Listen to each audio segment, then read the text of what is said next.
October 30th, 2002, Danville, Virginia. Gunshots ring out in the stillness of a rural Virginia home.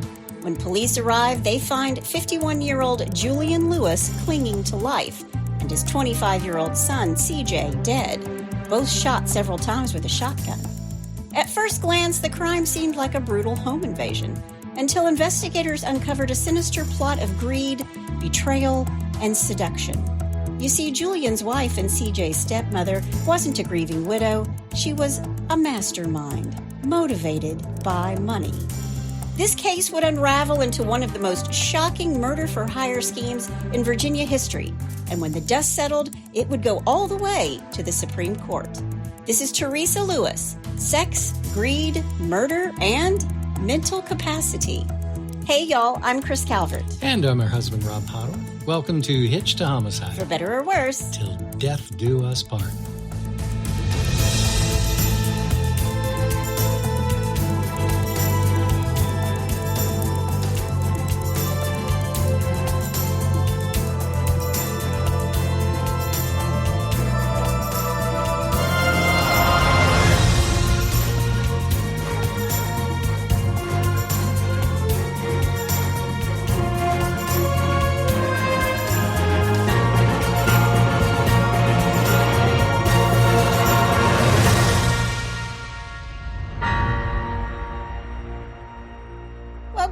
Everybody. Yes, welcome. And for our Hebrew-speaking friends, yes, Baruch haba, Baruch haba, Baruch haba.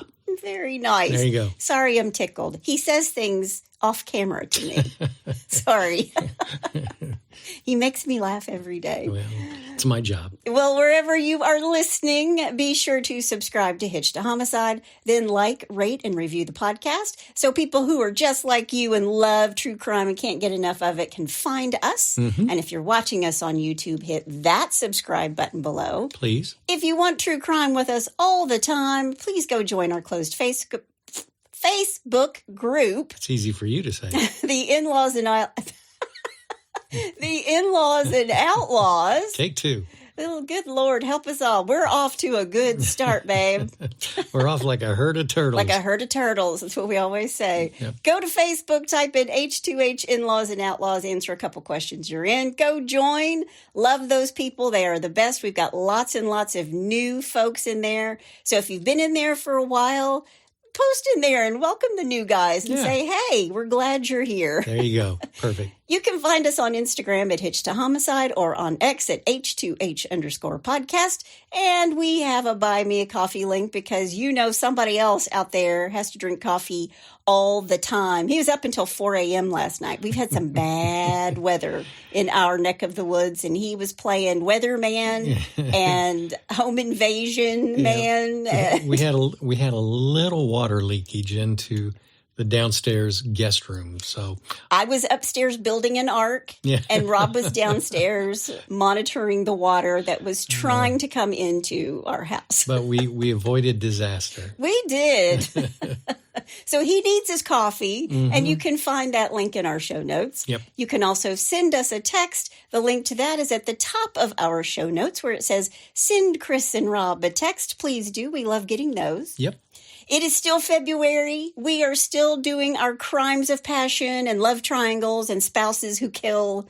This one has a twist at the end, and I'm going to be really curious how everybody feels about the outcome of this. Okay. Before I get started, let me thank some sources. Wikipedia, the BBC, Oxygen's Killer Couples, deathpenaltyinfo.org, Investigation Discovery, The Washington Post, Lewis versus the Commonwealth of Virginia, the Richmond Times-Dispatch, Find a Grave, Investigation Discovery, Second Chance at Death, and the Encyclopedia of Virginia. All right. Well, you ready? I am. Let's do it.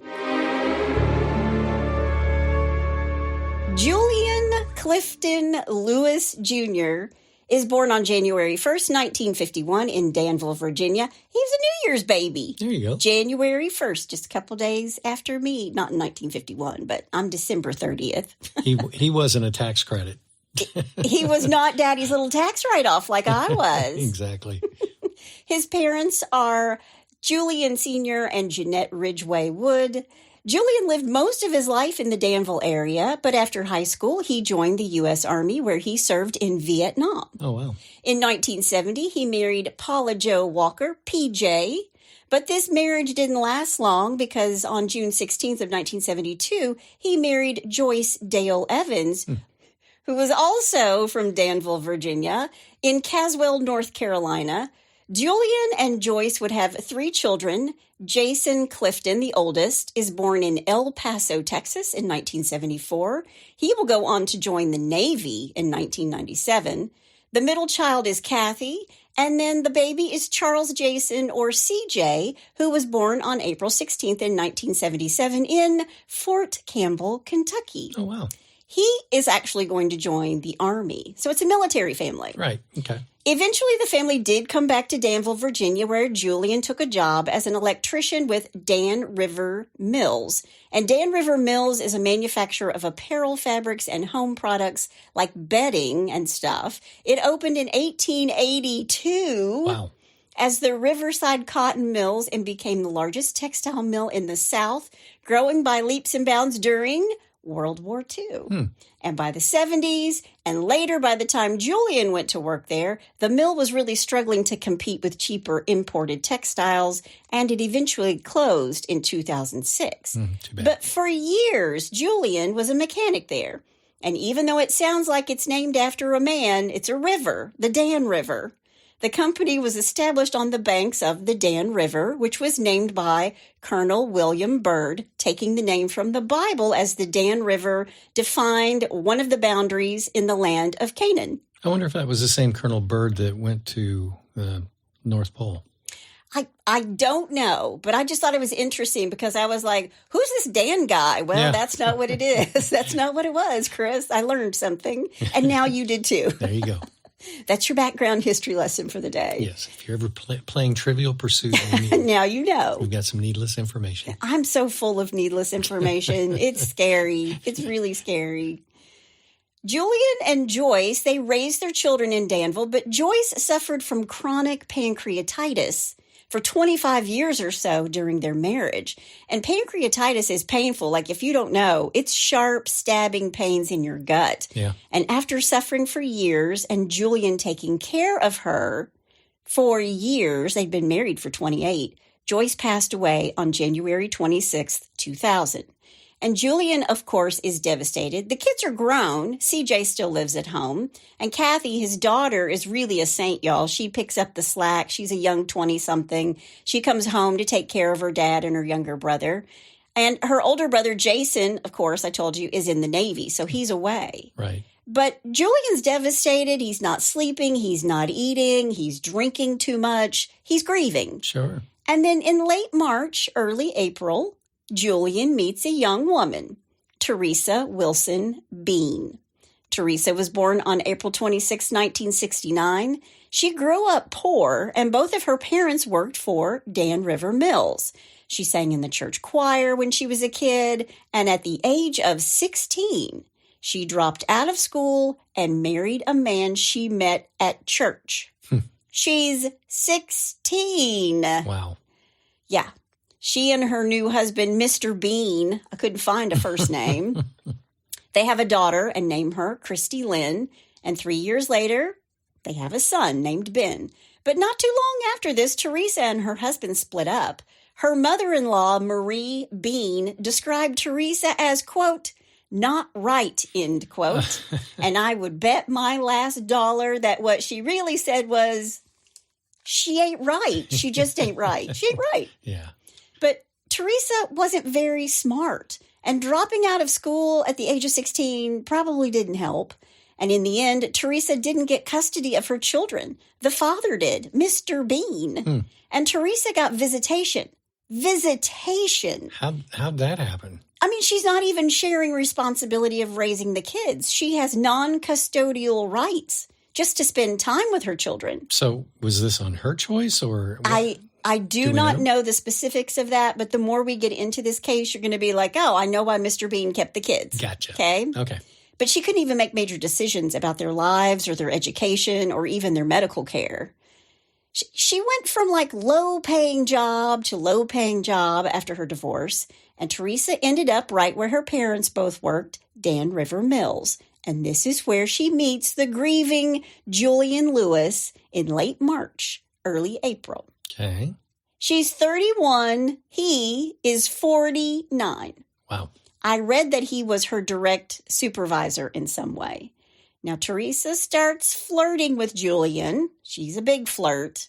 And these two hit it off right out of the gate. And I think that Teresa was a distraction from everything else going on in his life after losing Joyce. Sure. And after taking care of his wife for so long. I think Teresa charmed him in her own way. And she was young and full of life, the opposite of him at the moment. They started dating, and Julian would shower Teresa with gifts and tokens of his affections, and Teresa liked this a lot. Sure. These two would go dancing and clubbing, and remember, this is just 4 or 5 months after his wife has died, and this is a small town, like 30,000 people. Okay, let me guess. I guess the town probably didn't approve. Well, one night while Julian and Teresa are out at a bar dancing, they run into Kathy, Julian's daughter's boyfriend, who was out with the guys. It was a guy's night out. And he sees his girlfriend's father, a man Kathy has moved home to take care of. And he's out hooping it up with a woman 18 years younger than he is, just a few years older than Kathy herself. Wow. So, as you might imagine, Julian doesn't want him to tell Kathy that he's out on a date. Yeah, I think. But it's not going to stay hidden for long because these two fall in love. And of course, he's in no shape to be falling in love. He's still grieving. Right. And I think she's taking advantage of him. And he's trying to hide inside this relationship. Right. But the cat's out of the bag, and on June 14th, 2000, when Teresa moves in with Julian and his daughter and his son, Wow. she actually moves in on Joyce's birthday, Ugh. June 14th. Wow. So the first year their mother isn't there to celebrate her birthday, and just 6 months after she's in the grave, Julian is moving Teresa into the house.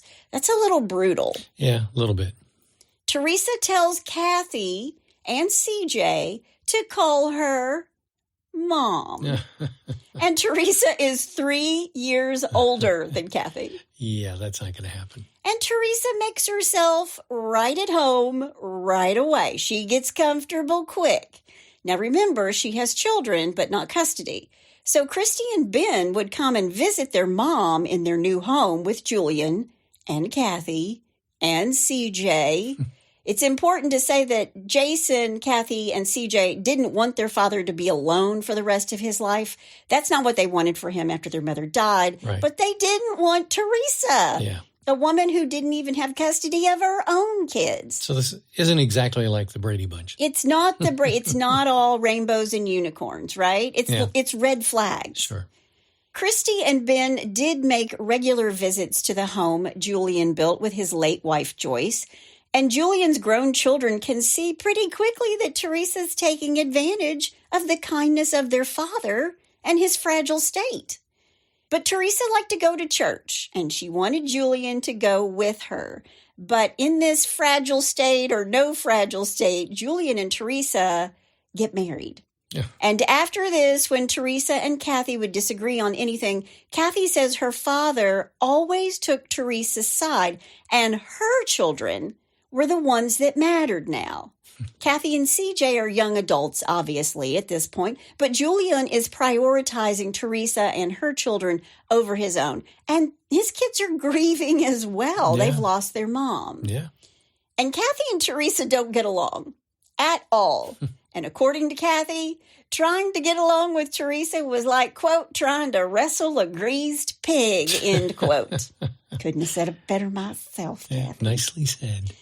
And even though CJ and Kathy are living with their father, Teresa's running the show, and she's bringing her children to the house more and more often. And according to Kathy, Teresa and her daughter Christy, who Kathy said was rude and inappropriate, she acted more like a best friend with her daughter The mother-daughter relationship wasn't mother-daughter. It was best friends. Yeah. And I get that. You get to be besties with your daughter when she's a full-grown woman, not when she's 16. Exactly. And even when she's a full-grown woman, you're still treating them like they're children. Yeah. Put your dishes in the dishwasher. Exactly.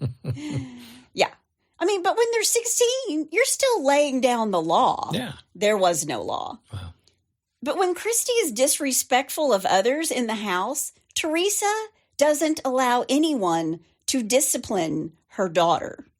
But to Julian, Teresa came first, and Kathy moves out of her father's house and into her boyfriend Larry Clifton's home, and he soon becomes her husband. Okay. Now, while the marriage is still in its first year, Julian likes to shower Teresa with gifts. He would bring her home dinner so she didn't have to cook. He'd give her money and jewelry. Whatever Teresa wanted, Teresa got. Yeah. And Teresa is a manipulator, so I can only imagine what Julian is getting in return from his wife in the bedroom. Right. That's called foreshadowing. Uh-oh. Yep. I did that with coffee in my hand and didn't spill a drop. Very nice. Thank you. Julian's making decent money at Dan River Mills, and Teresa decides she wants to be a stay-at-home, well, she can't be a stay-at-home mother because she doesn't have even shared custody, but she wants to be a lady of leisure. Maybe I should put it that way. She just wants to be a stay-at-home. She wants to be a stay-at-home. Yeah. She quits her job. And after this, when Teresa thought that it was going to be all sunshine and rainbows, her mother, who she was very close to, has a devastating stroke and goes into a coma. So she quits her job. She's got this guy who's like doing everything for her, you know, treating her like a princess, putting her up on a pedestal. And as soon as she thinks she's got it made, her mom has a stroke and goes into a coma. Okay. Now, there is something more important to Teresa than acting like Julian is priority number one. Teresa has to be a caregiver to her mother. And Julian didn't like that much, that she was spending so much time on and with her mom. And I think she really loved her mom. Right. And she didn't want to leave her side at the hospital. And Julian was like, pack it in, sweetheart, we're going home. Because, you know, he's sort of dictating and she's following the rules. Right. Because she wants whatever he's going to give her. Right. And when Teresa fights back, Julian basically tells Teresa, you pick between the two of us. Really? Your mom or me. That's kind of weird. Well, you'd think. But these two are kind of being torn apart. Okay. Julian's not being all that supportive, but he's been a caregiver for a really long time and probably doesn't want to go down that road again with somebody he doesn't even know. Right. And he won't have to, because a week later, Teresa's mom dies. And after that, according to Teresa, Julian acted like he never gave her that ultimatum that she had to choose between the two of them. It's now September of 2001, and when 9/11 occurs in the United States, C.J., who has served 2 years in the Army and is now a reservist, is called up to active duty.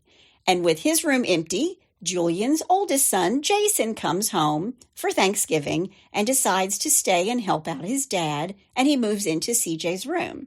And Jason, who's on leave, and Teresa, who is a lady of leisure, are at the home alone.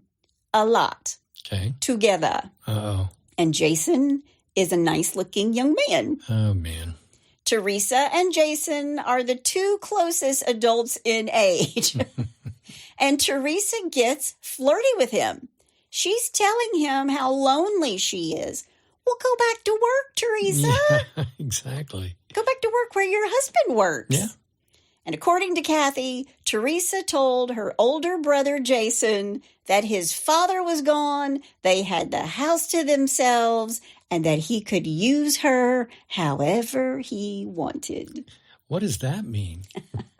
To which Jason replied, look at Teresa, this ain't an episode of The Bold and the Beautiful. We don't do that in this family. Wow. I'm paraphrasing, but he was like, no, that's not what happens in our family. Well, good for him. Yeah. Jeez. But Jason immediately calls his sister Kathy, of course he does, to tell her all about this.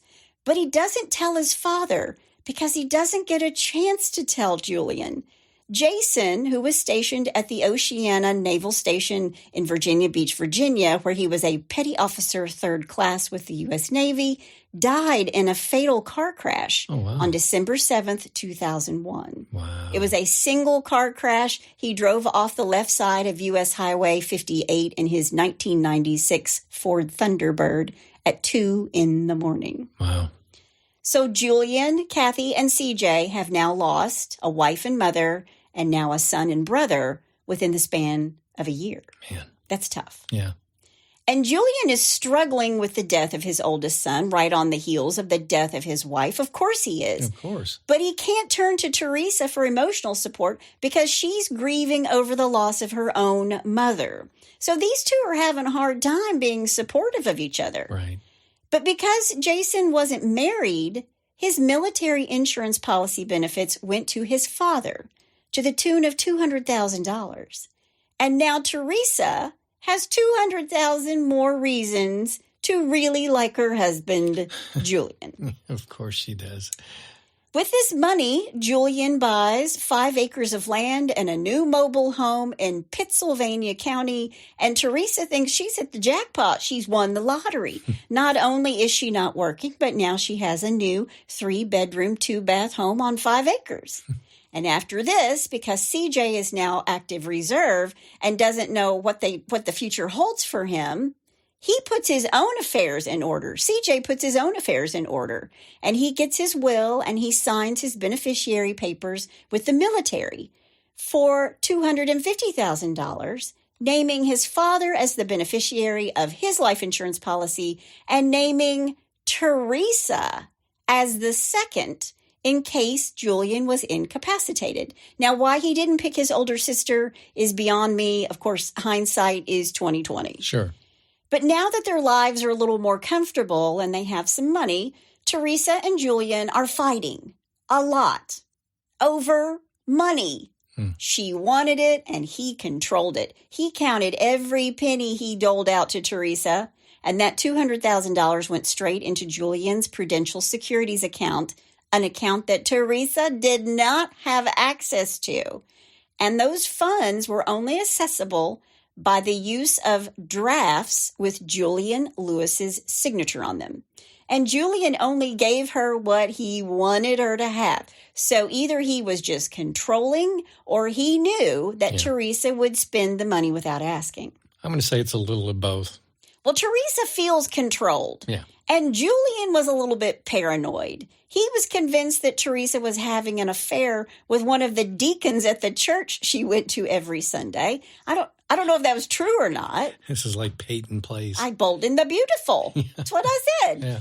But it was making him crazy. And she's already going off the rails on the crazy train to begin with. Right. And when Julian didn't want to go to church, this deacon, Robert Delaney, would pick up Teresa and her kids and would take them to church. But these two are not getting along, and Julian is starting to realize that he made a big mistake. He's thinking maybe she's having this affair with this deacon. All she really wants is money. He's starting to think maybe this was a bad idea. And he even tells his daughter, I've made a big mistake in marrying Teresa. She's nothing like his loving wife. And maybe that's because she's 18 years younger than he is and wants her life to be like a soap opera where she can sleep with her husband and his son. Yeah. And it's all A-okay. Well, I'm sure that they've got everything in common. Yeah, I don't know what they have in common. Good Lord. She made him feel good when he felt bad. Yeah. Honestly, I think that's what it was. Yeah. In August of 2002, CJ is required to report for active duty with the National Guard in Maryland. He's going to be deployed to Iraq. And also that fall, Teresa is so unhappy, and so is Julian. So she's not happy, and she craves attention, and he's not happy because she just wants attention. And when she doesn't get it, she goes looking for it, just like she did when Julian was at work and Jason was at home. Right. But one day at Walmart, Teresa meets 19-year-old Rodney Fuller and 21-year-old Matthew Shallenberger. Nothing like a meet cute at Walmart. The story's got everything. Down to the Walmart. There you go. She starts flirting with him, and she really likes that they're so young and vibrant like she was to Julian just 2 years before. Yeah. She exchanges phone numbers Good Lord. with Rodney and Matthew, a 19-year-old and a 21-year-old. And if you're scratching your head like I was when I was researching this true crime, you got to be thinking, why? Yeah. Why would a 19-year-old and 21-year-old want to have anything to do with Teresa? I mean, she's not homely, but she's not a Sports Illustrated model either. Yeah, but when you're 19 and 20 and you got a female coming on to you. Well, she kind of looks like she's had a hard life, and maybe she has. Right. I'll leave that up to you. We'll wait till we get to the end of the story, and everybody can decide whether or not they really had a thing for her, okay? All right. Meanwhile, Julian is telling his daughter, Kathy, that he wants out of this marriage with Teresa, but he can't divorce her because she's going to take him to the cleaners. Yeah. He never had her sign a prenup. I mean, what's a prenup? Yeah. And Julian came into this $200,000 of insurance money while he was married to Teresa. And she can take half of that and half of the house that they bought while he was married. Right. But that $200,000 in insurance money was like a seedling planted in Teresa's little head. Who knew you could make that much money so fast from somebody dying, right? Hello. Yep. So after she exchanges phone numbers with Rodney Fuller and Matthew Shallenberger, they all start texting and calling each other. Then they start sleeping with each other. Now, I'm unclear as to which of the two Teresa had sex with first. According to his testimony, Rodney says it was him. Then she stopped sleeping with Rodney and started sleeping with Matthew. Teresa, ever the manipulator, using sex, again, tells Matthew that Julian's mean to her, that he beats her. And I couldn't find any evidence of this in my research. But Teresa and Matthew start talking about the possibility of Matthew murdering Julian, and then she would inherit not only the $200,000 from Jason's death, but Julian is retired military as well, and he would have an even bigger payout. And if they would kill him, she would not only be generous with her body, but also her money. You see, Matthew had big ideas of moving to New York City to become a drug dealer. Matthew had ambitions. He was looking for seed money to establish a distribution ring for drugs, but his real dream was to become an accomplished hitman. What? Mafia style. Good Lord. He decided that if he could build his resume and his reputation, that it would spread all the way to New York, and he could somehow join the big leagues of contract killing. And when he was planning on leaving for New York City, Rodney and Teresa, they were going with him. Now, while all of this is being mulled over, while all these dreams are happening, while they're just dreaming out loud, Teresa meets Matthew one day in the parking lot of Kmart. Uh-oh. And she has with her her now 16-year-old daughter, Christy. And Rodney is at the meeting as well. They drive the cars behind the Kmart, and while Teresa and Matthew are getting it on in one car, Teresa offers up her daughter to Rodney, and they get in the other car and have sex. Oh, my God. Can you say statutory rape? Yeah, how old is the daughter at this 16. point? Oh, Lord. And Teresa's saying, hey, take her in the other car and have sex with her. Jeez. Yeah. Wow. Now you know why Mr. Bean got custody, right? Yeah. Okay. Then one day, while Julian was at work, Teresa had them both over to her trailer where she put on a, quote, lingerie show, end quote, for them, and then had sex with both of them. Ugh. After this, it's decided that Matthew, with the help of Rodney, he would kill Julian Lewis, and they'd all share in the insurance proceeds because she would get Julian and Jason's insurance money. It's now October of 2002, and on October 23rd, Teresa meets both Rodney and Matthew at a shopping center in Danville. She'd gone to the bank and taken out $1,200 in cash. She gives it to them. She tells them, use the money. Go buy guns and ammo to kill my husband. Wow. Rodney and Matthew actually enlist a friend of Matthew's, Antoine Bennett, to buy the guns and ammo. They didn't want the guns in their name. He bought 3 firearms, 1 9mm handgun, and 2 12-gauge Mossberg shotguns, and ammunition for all 3. Jeez. After this, Rodney and Matthew go into a field in Ringgold, Virginia, and practice shooting the guns because Matthew had to show Rodney how to shoot a gun. He'd never used a gun before. Wow. But he shot them all that day. They practiced. And on this same day, Matthew tells Rodney that Julian is driving the same route to the mill to home, from the mill to home every single night down the road, right? Right. And he gets all this information from Teresa. This is the route that he takes every single day, Malmaison Road. I hope I said that right. And Rodney and Matthew are planning to, quote, make the murder look like a robbery on the road. All while Teresa sits at home and eats bonbons. So the plan was they were supposed to follow and stop Julian on the highway and then kill him.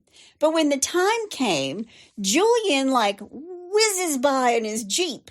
And these two couldn't keep up with him. And they had to call Teresa and tell her that they didn't kill him. And of course, by this time, Julian's walking through the front door and Teresa's mad. She's like, what the? Why aren't you dead? Why aren't you dead? The next plan they came up with is to kill Julian on October 30th while he was at home. But then, on October 29th, C.J. unexpectedly comes home to surprise his father and sister after he's finished training before he's being deployed. So he surprises them. Okay. Nobody knew he was coming into town. Right. And suddenly there's another person in the trailer on the night that they're supposed to kill Julian. So where Matthew was going to kill just Julian and Rodney was going to play backup but not trigger man, now they have 2 people. But Teresa is thinking, she's not thinking like the guys. In her head, she's like, well, there's a piece of luck because she's the second beneficiary of CJ's life insurance policy. And now, if Rodney murders CJ, then Matthew can kill Julian, and boom, Teresa is now over $500,000 richer. The next night, Matthew picked up Rodney from work, and the 2 of them go to Julian and Teresa's home around 11 p.m. Matthew told Rodney to wear dark clothing and to use something to cover his head since, quote, forensics was high tech now. They can pick up your hair, end quote. Forensics are high tech, dude. Yeah. In the wee hours of October 30th, Matthew and Rodney drive up and down Loop Road in the Keeling community of Pittsylvania County, Virginia. They're going past the Lewis's house, back and forth. They go back and forth 3 times. And they didn't stop because they saw lights on inside the house. Meanwhile, after Julian goes to sleep, Teresa gets out of bed and unlocks the back door. She waits up, but when these 2 don't show up on time, she goes to bed, leaving the back door open, and CJ is in his room playing a video game. Now, I don't know if he had his headphones on or not. Usually, if you're playing a video game late at night, and usually even when you're not, most guys are wearing headphones. Right. Eventually, Matthew and Rodney enter the home through the unlocked back door. Each of them has a fully loaded shotgun in their possession. They go into the master bedroom where Matthew whispers and wakes up Teresa, saying to her, quote, Teresa, get up, end quote. Teresa gets out of bed and goes into the kitchen. Then Rodney goes into CJ's room and Matthew back into the master bedroom. Matthew shoots Julian while he's asleep in the bed. He shoots him 5 times, shooting him in the upper left arm, shoulder, abdomen, pelvis, penis, thighs, legs, arms, and chest. Jeez. The bullets destroyed or removed large areas of tissue in his upper arm, shoulder, and upper chest, and fractured several ribs. And in addition to plastic wadding from a shotgun shell was lodged in Julian's left lung. In the other room, Rodney shoots CJ 3 times. And CJ dies pretty quickly. But 51-year-old Vietnam vet Julian is still alive. What? Yes. Good Lord. Julian drags himself out of bed and into the floor. He's moaning. Teresa goes back into the master bedroom and gets Julian's wallet out of his pants and meets Matthew, who's calling her by name, and Rodney, who's killed C.J. They all meet up in the kitchen where she empties Julian's wallet and gives the contents to them, $300. And Rodney is looking at both of them and saying, C.J., quote, wouldn't die, end quote. So he took Matthew's shotgun and went back into C.J.'s bedroom and shot him 2 more times. C.J. was shot in the back, abdomen, chest, neck, upper left arm and shoulder, elbow, left thigh, face, and forearm. Man. And again, I think C.J. had passed away, even though they went back in and shot him again. Right.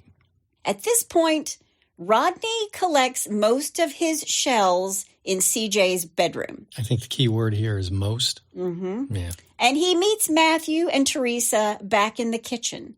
And meanwhile, what they don't know is that Julian is still alive. That's incredible. Matthew tells Teresa that he was so sorry that she, quote, had to go through something like this, end quote. He hugged her and kissed her, and the 2 men left. And after this, Teresa doesn't go back into the master bedroom. She's just assuming that Julian is dead. Right. She waits 45 minutes after the last shot was fired. Jeez. And then she called The police? her former mother-in-law, Marie Bean.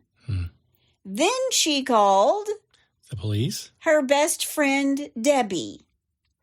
Finally, at 3:55 a.m., Teresa calls 911 to say that an intruder came into her home and shot her husband and his son. She tells the 911 operator that both are dead.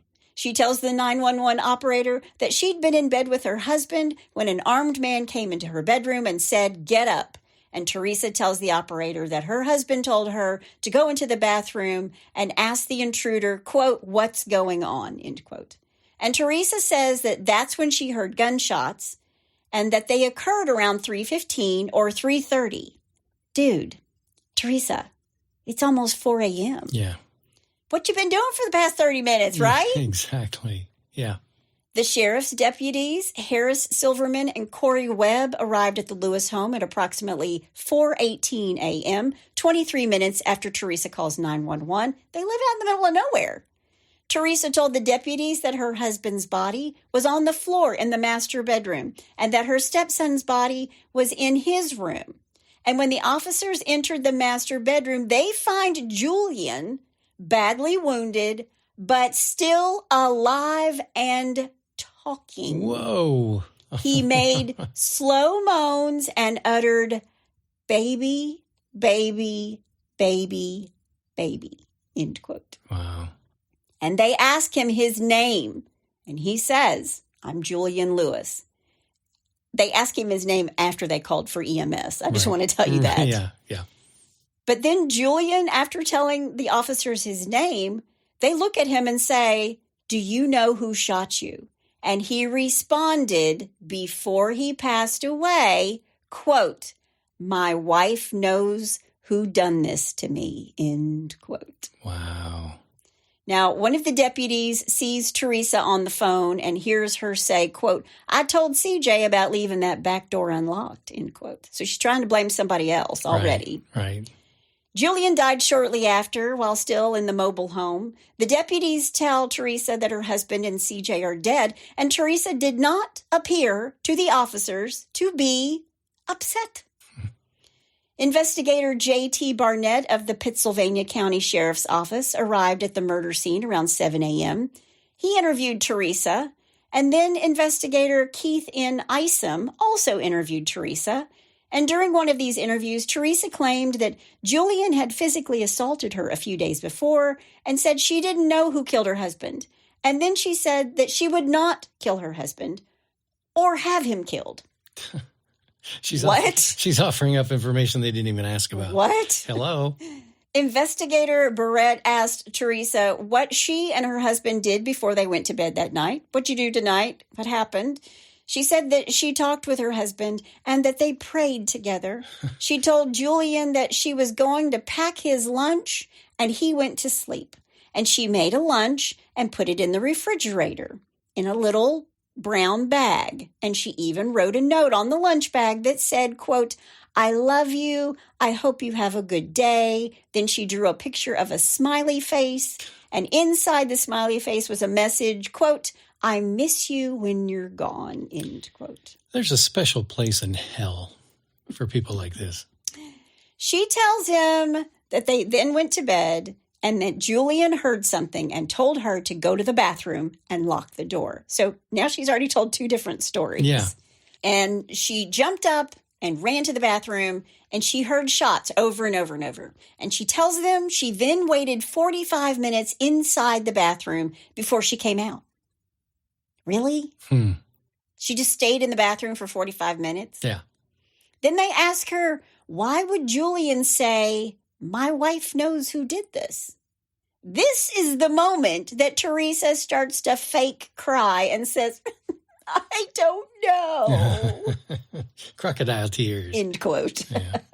The county authorities call poor Kathy, Julian's daughter. First, she loses her mother. Then she loses her brother, Jason. Then her father and little brother are both murdered. Jeez. She's lost her entire family in the last 2 years. Wow. Also, on the day of the murders, Teresa spoke with Lieutenant Michael Booker, CJ's commanding officer. And when Lieutenant Booker called Teresa to express his condolences, she told him that she was, quote, "still in shock," end quote, and that the police had been questioning her. She told Lieutenant Booker that, quote, "there is no way I would have killed my husband and stepson. They guessed that because I didn't get shot, that I might have done it. My husband told me to go into the bathroom, so I did," end quote. She then tells Lieutenant Booker that she's the secondary beneficiary of CJ's military life insurance policy and that she had been told she would be contacted within 24 hours of his death with information regarding when she would get her money. You know, there's greedy and then they're just stupid. Well, that's called foreshadowing too. Yeah. No need to play it out. All right. Later that morning, Teresa calls Mike Campbell, Julian's supervisor at Dan River Mills. She tells him that Julian's been murdered and asks for Julian's paycheck. And Mike Campbell tells Teresa that she could pick it up after 4 p.m. that day. And then the following day, Teresa called Mike Campbell again and apologized for not picking up the check the day before and asked if she could come in and get it. Teresa also called Kathy on the night of the murders and told her that she'd already gone over the necessary arrangements with the funeral home. She told Kathy that all she needed were the names of some of Julian's family members and that Kathy need not even come to the funeral home the following day to make arrangements. Okay. What? Yeah. You're the stepmom. That's her father and brother. Yeah. And Kathy joined Teresa at the funeral home the next day anyway. She's in shock, but she was also shocked to hear Teresa say, quote, "I'm the sole beneficiary of everything," end quote. And she tells the funeral director, quote, "Money is no object," end quote. Man. 2 days after their murders are the funerals for CJ and his father, Julian. That day, Teresa called Kathy before the services and said that she'd, quote, "just had left the hairdresser and had her nails done, and I've bought a beautiful dress to wear to the funeral," end quote. And then in the same breath, she asks Kathy if she wants to buy her father's mobile home from her. Like the day of their funeral. Do you want to buy this? I'm going to sell this mobile home. Do you want to buy it? Man, this is cold. As Kathy is standing over the casket of her father and brother, she promises them that she's going to get to the bottom of everything. She was going to hold somebody accountable for these murders. There's a new sheriff in town. Also at the funeral, Julian's boss, Mike, is there to pay his respects. Teresa tells him that Julian had bought her a red sports car before he was murdered, but she was going to trade it along with one of his other cars for a bigger car. She also tells him that she had plans to sell Julian's 5 acres and the mobile home. This is all at the funeral. God. But police and Kathy aren't going to let anything sit. That, you know, from Harry Met Sally, just let it lie. Yeah. Just let it lie. Yeah. And then Billy Crystal says, see what I did there? Yeah. I didn't let it lie. Yeah. And Kathy's not going to let it lie. And Good. neither are the police. Good. Authorities want to know, did someone break into the house to rob them? Julian's wallet, as well as CJ's, was moved, but there was no forced entry into the home. But something even more puzzling was happening.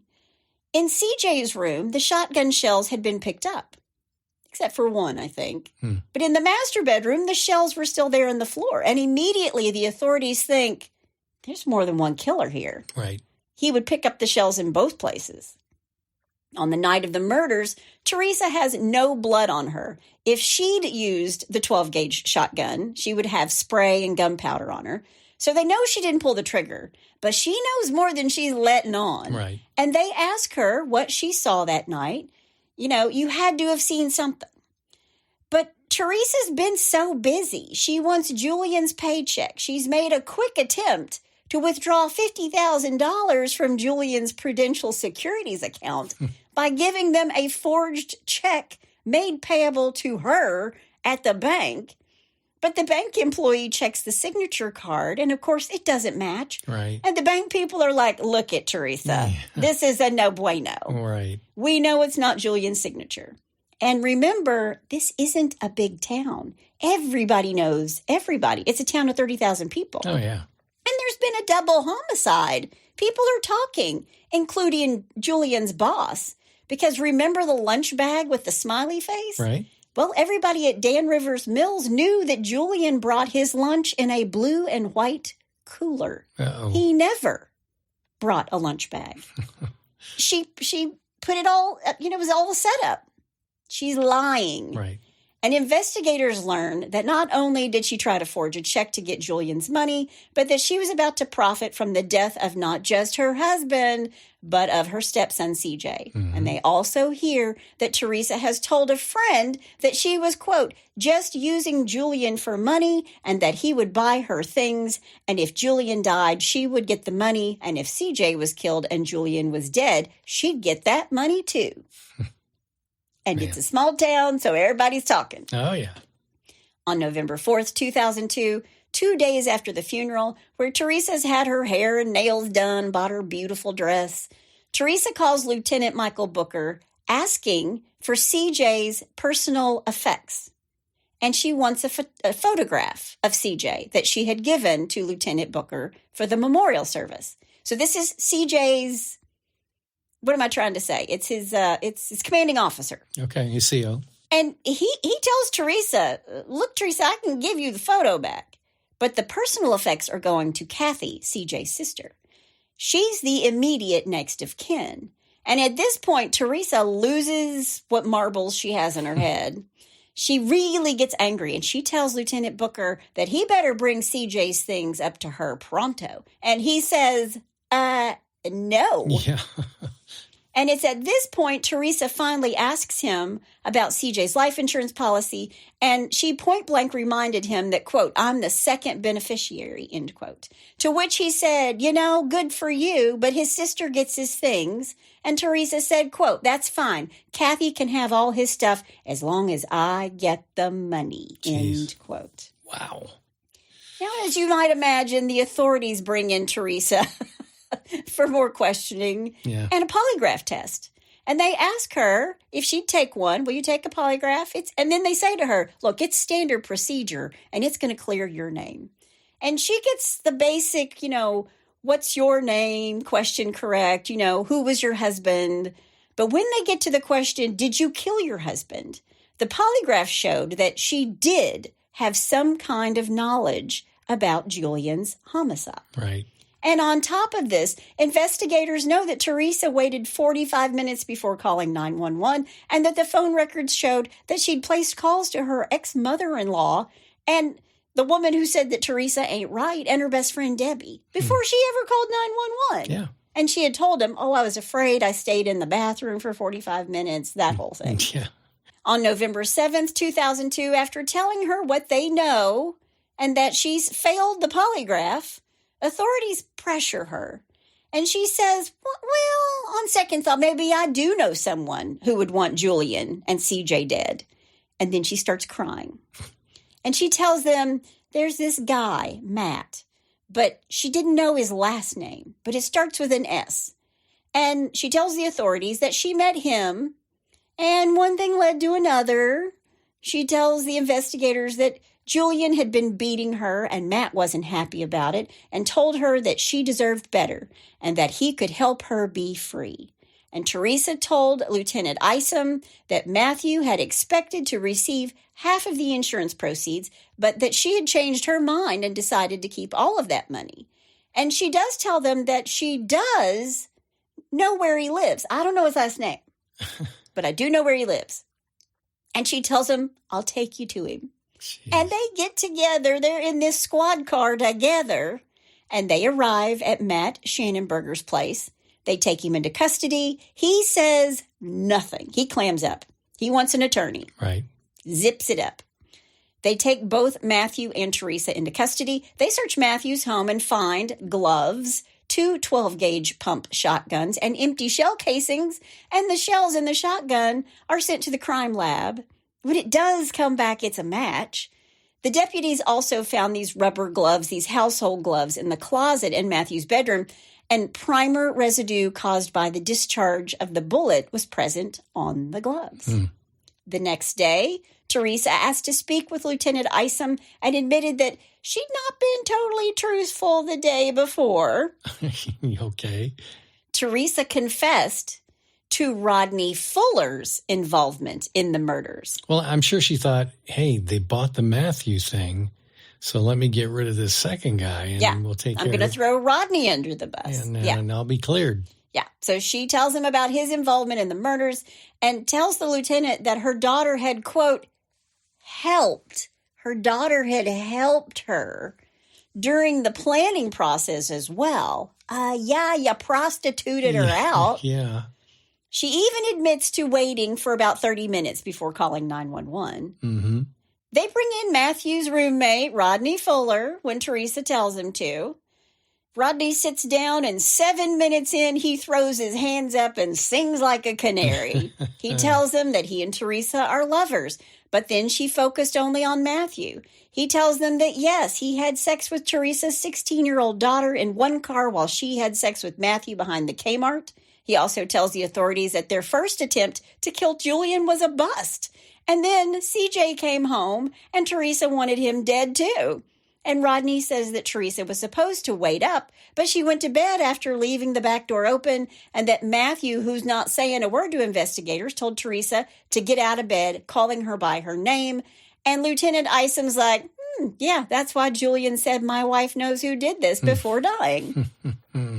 And although Teresa didn't pull the trigger, she was the puppeteer. She married Julian for money. Then when the opportunity arose for more money after his son Jason dies in the car accident, she hatches this plan. But she's manipulated both Matthew and Rodney. On April 1st, 2003, Rodney Fuller gets a plea agreement from the Commonwealth attorney, David Grimes, because, yes, Virginia, like Kentucky, is not a state. It's a Commonwealth, like Massachusetts and Pennsylvania. Sorry. I just had to put it in there. Another trivia question. I had to put it in there. But Rodney takes this plea in order to avoid the death penalty, and he cooperates with the authorities. And Matthew goes to court, where all this overwhelming evidence and even Rodney's testimony is going to cause him to be sentenced to capital murder and life without parole. And if you think Rodney got any easier because he cooperated, you're wrong. Yeah. He was also sentenced to capital murder and life without parole. And Teresa's daughter, Christy Lynn Bean, served 5 years because she knew about the plan but failed to report it. Now, she was a minor at the time, so I don't know how that all shook out, and I couldn't find much about that. All right. Although during Matthew's trial, his ugly childhood was shown. His mother actually sat in the witness stand and said to give him the death penalty. Good Lord. His father said that he kind of blamed himself for how Matthew turned out. In the end, Judge Charles Strauss of Pittsylvania County said the crime was, quote, full of the cardinal sins of man, end quote. It was filled with greed, lust, and deception. And while he said the crime was vile, he couldn't give Matthew Shallenberger death, while his accomplice, because of his plea agreement, Rodney Fuller, didn't get death. Mm-hmm. Rodney Lamont Fuller and Matthew Jesse Shallenberger were both sent to prison. Shortly after Teresa was charged for the murder for hire plot, the trial judge appointed attorneys David Furrow and Thomas Baylock to represent her, both of whom had experience in capital murder cases. And after these two dig into the case, they realize there are some pretty slim prospects for preventing a death penalty verdict by a Pittsylvania County jury. And they decide that Teresa's best chance of avoiding the death penalty would be to submit to sentencing by the trial judge who had never imposed the death penalty on a capital defendant. Okay.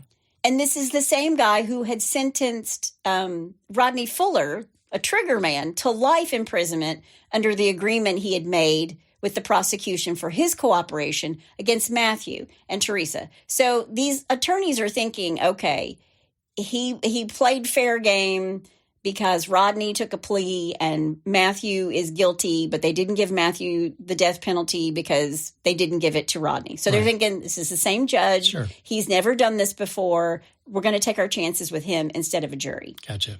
Under Virginia law, if a defendant pleads guilty to capital murder, the trial judge conducts the sentencing proceeding without the jury, and Teresa's attorneys recommended that she plead guilty and invoke her statutory right to be sentenced by the trial judge. Now, here's where it gets sticky. Before she pleads guilty, a competency assessment was performed on Teresa by Barbara G. Haskins, MD, a board-certified forensic psychiatrist, who also arranged for an IQ test to be performed by Dr. Bernice Markopoulos. And according to the testing, Teresa had a full-scale IQ of 72. Oh, wow. With a verbal IQ of 70 and a performance IQ of 79. And the 79 was her being able to come up with this stupid plan. Well, this places her in the borderline range of intellectual functioning, but not at or below the level of mental retardation. Right. And Dr. Haskins said that Teresa was competent to enter the pleas, and she was able to understand and appreciate the possible penalties. At the guilty plea proceeding, the trial judge questions Teresa and ensured that she understood that she was waiving her right to a jury and that he would be sentencing her either to life in prison or to death. And he was satisfied that Teresa was entering the plea voluntarily, knowingly, and intelligently. Mm-hmm. And Judge Charles Strauss accepted this plea and scheduled the sentencing proceeding. Okay. At the conclusion of this sentencing proceeding, Judge Strauss gave Teresa the death penalty for the capital offense based upon the vileness, aggravator finding that Teresa's conduct involved both depravity of mind and aggravated battery. Wow. Judge Strauss acknowledged that the case was made more difficult by the fact that Teresa had led the police to Matthew Shallenberger and that Rodney Fuller had pled guilty to her crimes, as well as by the fact that Rodney would receive a life sentence for his part in the plot. However, Judge Strauss found that Teresa, as wife and stepmother to the victims, had engaged in, quote, cold-blooded, pitiless slaying of two men, horrible and inhumane, end quote. For profit, which, quote, fits the definition of the outrageous or wantonly vile, horrible act, end quote. Man. Of particular significance, he noted the, quote, cold lack of emotion displayed by Teresa and the fact that there was no other motivation for these killings except greed, with, quote, no thought on her part of what she was doing other than these two murders and what she would receive once they were deceased, end quote. Wow. Judge Strauss also found it significant that Teresa had, quote, lured men and her juvenile daughter into her web of deceit and sex and greed and murder, and within an incredibly short period of time from meeting the men, she had recruited them, been involved in planning and completing these murders, and within 1 week before the actual murders had one failed, attempted on Julian's life. Yeah. So one failed, and she's like, no, I still want you to kill him. Yeah. Finally, he paid particular note to the fact that, quote, While her husband lay dying in the bedroom, Teresa was out apparently writing a love note to him to put in the refrigerator, splitting up the money from the deceased wallet and the co-defendant's wallet in the kitchen and waiting for Julian to die, end quote. Jeez. Based upon the evidence, Judge Strauss was convinced that Teresa Lewis waited until she thought Julian was dead before she called the police and, quote, she allowed him to suffer, end quote. She had no feelings at all, absolute coldness. He called Teresa, quote, the head of this serpent, end quote. So she's charged and convicted of capital murder for hire. She didn't pull the trigger, but Teresa got the death penalty. Man. And here's why it's controversial. She had no criminal record or history of violence. She cooperated with the authorities just like Rodney did, and he pulled the trigger, and he didn't get the death penalty when he cooperated. Not to mention, a woman hadn't been executed or been on death row in Virginia since 1912, when 17-year-old Virginia Christian, an intellectually disabled black maid, was convicted of the murder of her employer, Ida Belote, a 51-year-old white woman, in her home in Hampton, Virginia, on March 18th, 1912. I mean, it's almost 100 years. Yeah. Wow. Teresa's attorneys challenged it all on appeal, saying her IQ of 70 is borderline retarded and that she lacked the basic skills necessary to organize and lead a conspiracy to commit murder for hire. She had dependent personality disorder and therefore complied with the demands of those upon whom she relied, especially men, and because of a long list of physical ailments, she had developed an addiction to pain medication, and this adversely affected her judgment. The argument was that Matthew Shallenberger was the mastermind. He had an IQ of 113 and was known to be intelligent and manipulative. Her attorneys actually interview Matthew in prison in 2004, a year after he's convicted, where he said Teresa was not very bright and was someone who could be easily duped into a scheme to kill her husband and stepson for money. According to the investigator, Matthew said, quote, from the moment I met her, I knew she was someone who could be easily manipulated. From the moment I met her, I had a plan for how I could use her to get some money, end quote. Wow. Teresa's attorneys have also cited a letter that Matthew sent to a girlfriend shortly after he was sentenced, in which he wrote, quote, I figured why go to New York for $20,000 a hit when I could just do one and make $350,000 off of it, end quote. And in the same letter, he said of Teresa, quote, she was exactly what I was looking for, end quote. Man.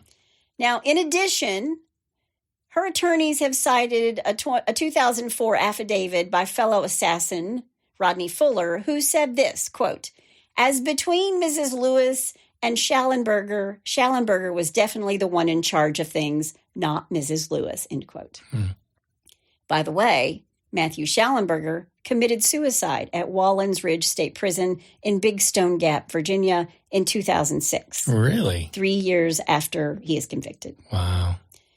Now, under Virginia law, Teresa, Matthew, and Rodney are all guilty of murder. So why did Teresa get the death penalty? Yeah, why? Teresa was granted an automatic review by the Supreme Court of Virginia, which rejected the argument that it was unfair to execute her while the co-conspirators got life sentences, as well as rejecting Teresa's challenges to the constitutionality of Virginia's death penalty law.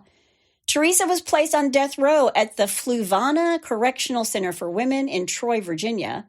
This case is going to be appealed all the way to the Supreme Court, and her attorneys also filed a petition for executive clemency with the governor at the time, Bob McDonnell.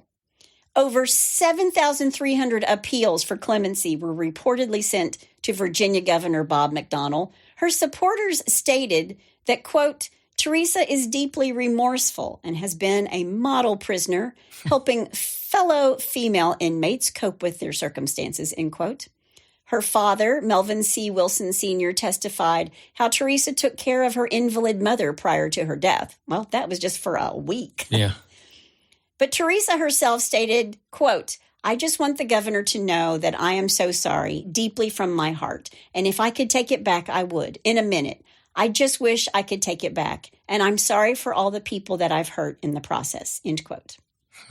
On September 17th, 2010, Governor McDonnell decided not to stop Lewis's upcoming execution, stating, quote, having carefully reviewed the petition for clemency, the judicial opinions in this case, and other relevant materials, I find no compelling reason to set aside the sentence that was imposed by the circuit court and affirmed by all reviewing courts, end quote. Her attorneys filed a petition for a writ of certiorari. That's easy to say. A court process to seek judicial review of decision of a lower court or government agency, and an application for stay of execution with United States Supreme Court, but were denied on September 21st, 2010. Dissenting justices were Ruth Bader Ginsburg and Sonia Sotomayor. They both said that they would have granted a stay of execution. So now the Supreme Court and Governor Bob McDonnell have both refused to stop her execution. She was scheduled to die by lethal injection on September 23rd, 2010. Teresa spent her last hours with her spiritual advisor and family members at the Greensville Correctional Center in Jarrett, Virginia. She requested a final meal of fried chicken, all white meat, 2 breasts, sweet peas with butter, a slice of either German cake or apple pie, and a Dr. Pepper.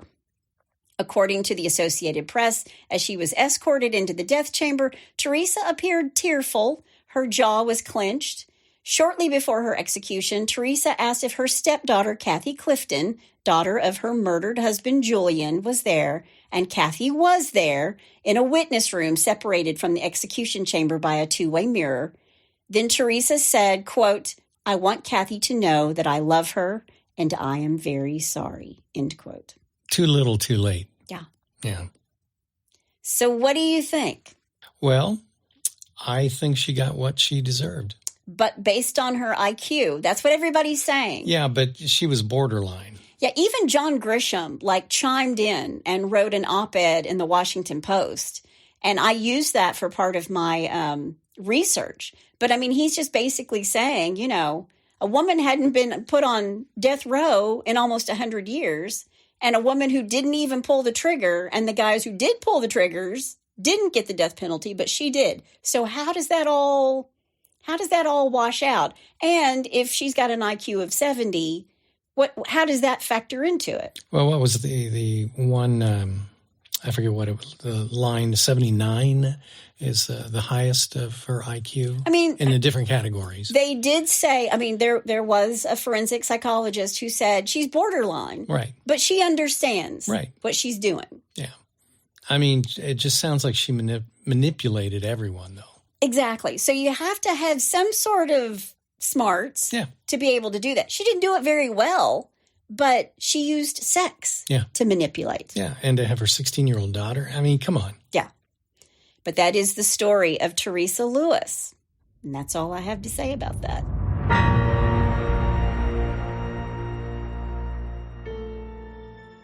For nearly 7 years, Jane Doe has lived in the shadows, her past buried deep beneath layers of secrecy and silence. After completing more than was asked of her in her last assignment for the enigmatic Kywolf Project, Jane Doe vanished without a trace, leaving behind a trail of dead bodies and unanswered questions. But now, as the specter of her past returns with a vengeance, Jane finds herself thrust back into a world she thought she'd left behind forever. When her former sins come knocking on her door, Jane is faced with an impossible choice: continue to hide in the shadows, or once again take up arms against the forces that threaten to tear apart the fabric of society. With enemies lurking around every corner and allies who may not be what they seem, Jane must rely on her wits, training, and her unyielding determination to survive. And while trust is a luxury she cannot afford, Jane must confront the truth about herself and her past. As the clock ticks, she realizes that the line between family, friend, and foe are razor thin, and in the end, the only person she can rely on is herself. Jane Doe 4 Charlotte is available September 24th, 2024. No name, no regrets, no mercy.